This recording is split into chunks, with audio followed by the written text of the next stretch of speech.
Niteka n'umunezero ntangere vyo gusubira kubana namwe banywanyi bacu mubana natwe mu makuru n'ibiganiro vya misi yose tubandanya gushikiriza kuri no mbonesha kure yacu ari nayo yanyu Muhuza TV. Uyu ni umwanya tugiye kubagezako amakuru y'ibiriko biravugwa bigezweko nga mu gihugu c'u Burundi.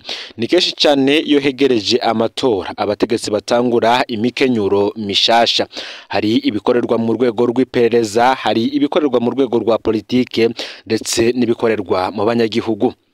Bivanye n'amatora yimirije kuzoba mu mwaka uza w'ibihumbi 2025 iyo mikenyuro yatanguye ndetse amanama ariko arakorwa muri buri rwego rwose nga mu gihugu c'u Burundi, mu migambwe, mwiperereza, mu bisata bijejwe umutekano ndetse n'ahandi. Murano makuru tugiye kugaruka ngo kumikenyuro mushasha w'iperereza mu kuburizamwo amakuru imbere yuko amatora agera. Binavugwa ko muri aya mezi ho bagiye kunyuzwa abantu benshi cyane ku murindi uteye ubwoba. Aho uherereye hose rero ndagwaye kaze murano makuru.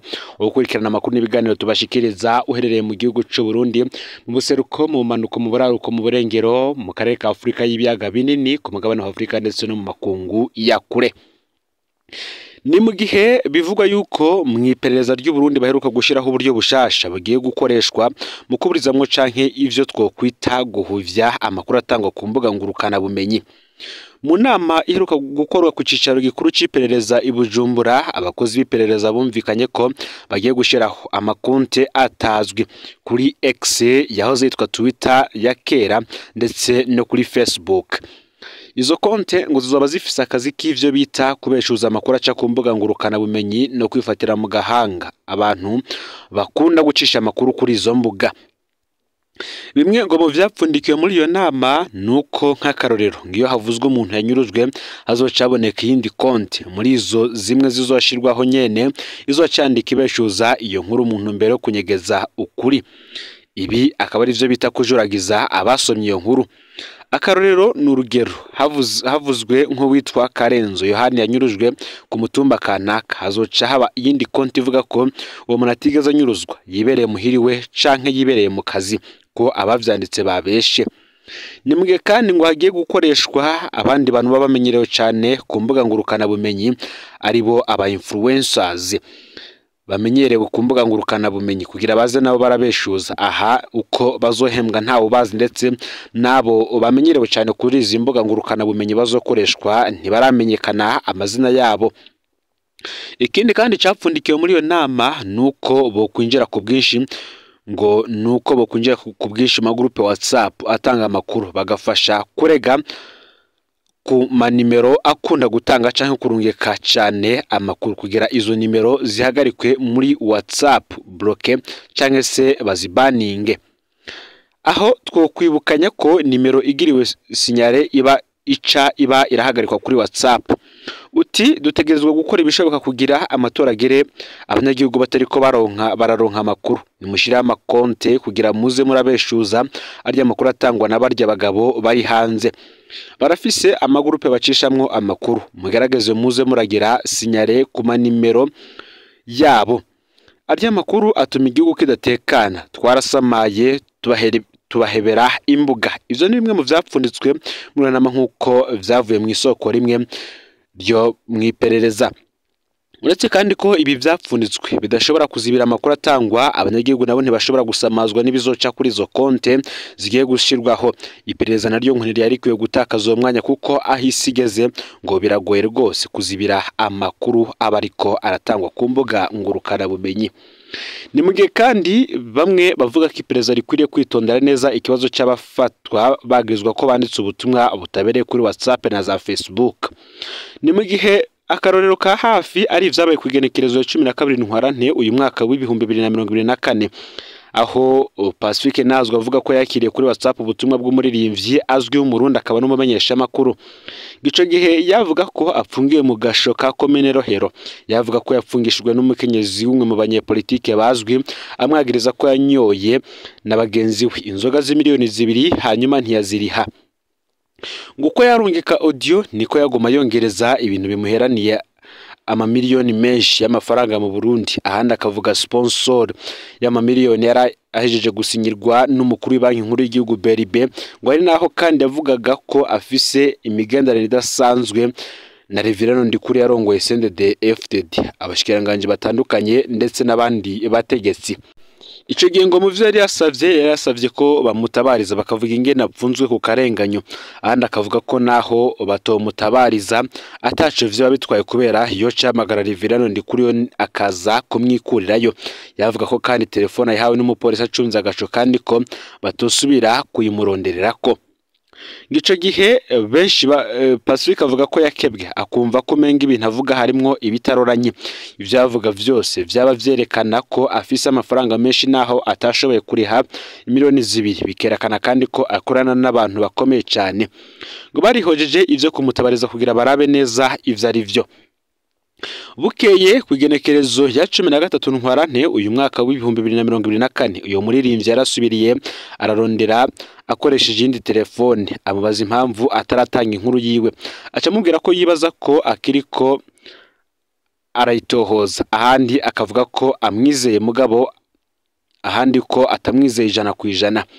Ngo niho rero yaca akora audio avuga ati jewe sinahora nkunda politike ariko ndashoboye kuyikora, nashaka ndakubwira ikintu kimwe, nimuze gutangara mwumvise igihugu cyafashwe kudeta yabaye, ndafise ukuntu ngomba ndabigenze, ngomba ngende muri RTNB nibandekura ngaha ni henshi noca, naho izo plan zose nozikubwira ndazi ko hatabura nimwe iza gucamwo. Utije ndashobora gutera kudeta ndi muri BRB, ndashobora gutera kudeta ndi muri Ntare House, ndashobora gutera kudeta ndi muri Etat Major, ndashobora gutera kudeta ndi kumwe na Reverano Ndikuriyo, ndashobora gutera kudeta ndi kumwe na Ndayishimiye, nidutere kudeta ariko tugakura prime na Ndikuriyo. Ivyo bintu yabivuga nk'umuntu afise ubwenge, ariko bamwe bavyihweje neza baciye bibwira ko yagize ikibazo mu mutwe. Ivyo bintu ngiye bihabwa utagira gushishoza na gukeyi kumbure yaca biha iperereza ati nimucunge neza naka ari kumwe n'abantu bagira bakore kudeta, kumbure iperereza baryaramutwaye rimunyuruje, kumbure inkoni ziba zaramurembeje, kumbure kandi ubu abapfunzwe kurikiranwa ku vyaha vy'agacamutwe. Nimugiye kandi nyuma yaho gato ngo Pacifique yaciye aronka amakuru avuga ko uyo muntu yo bajanywe mu bitaro benshi bita kwa Regent. Ivy'ukuri ngo yaraciye mu gasho baza kubona mu nyuma ko agwaye, nabiwe ntibigeze bamenya ko agwaye. Abamujanye kwa muganga nabo baragize neza. Nimuge kandi imbere yaho gato hari inkuru yavuga ku ifatwa bunyuruzwe rya muganga Patrick Bitanga Umutwenzi azira amajambo atabere yanditse amasaha yitereye muri groupe WhatsApp ihurikiyemwe abaganga b'abarundi. Uyu Patrick Bitanga Umutwenzi yarajanywe kanya gato kuri parike acasubizwa mu iperereza. Amatwe dusumira muganga Patrick ngo yo barageze mu mpimba agaretswe ko ivyaha bikomeye cyane.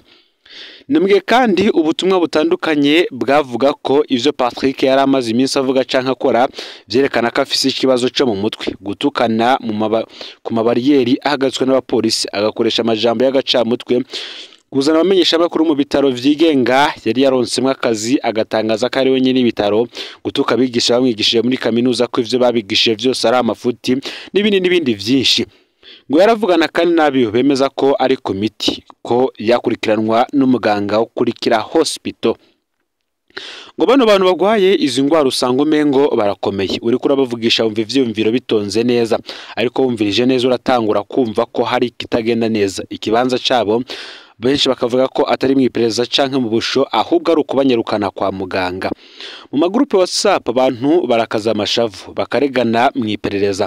Hari n'abandi bantu baronka ubutumwa busanzwe bakihutira kubutanga mu iperereza kubera bumvise burimwo amajambo y'agacamutwe. Ngariko iperereza aho kwihutira gupfunga ngo ryoje riraba neza vy'ukuri ko abakoresheje amajambo bari bakomeye neza mu mutwe.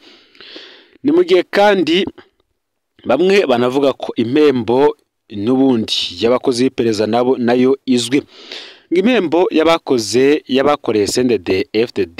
Reka tubageze ko akaroro k'amaherezo ya Major Maregos.